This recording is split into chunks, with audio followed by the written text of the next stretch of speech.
اگر اللہ نے وہ لے لیا ہے جسے کھونے کا تم تصور بھی نہیں کر سکتے تھے تو یقیناً کچھ ایسا بھی دے گا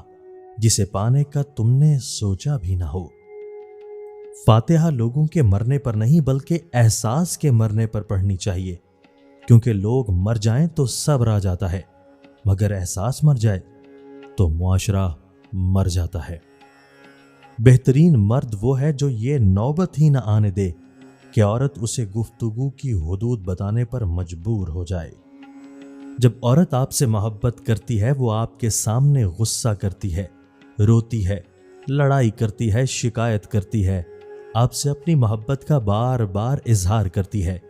اور جب آپ اس کی محبت کی قدر نہیں کرتے تو وہ آہستہ آہستہ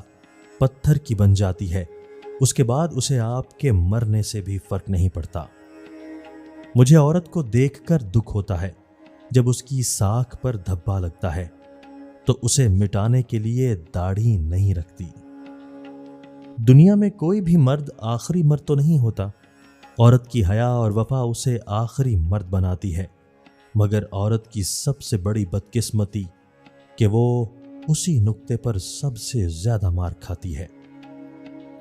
تم تو مرد ہو، 4 بیویوں کا حق ساتھ لکھوا کے لائے ہو،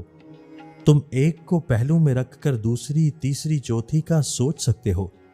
مگر عورت صرف ایک سائبان ایک ساتھ لکھوا کر لائی ہے، اور اس کی فطرت کی پاکیزگی کبھی گوارا نہیں کر پاتی کہ وہ ایک کے پہلو میں سج کر کسی دوسرے مرد کا خیال اپنے قریب بھی بھٹکنے دے۔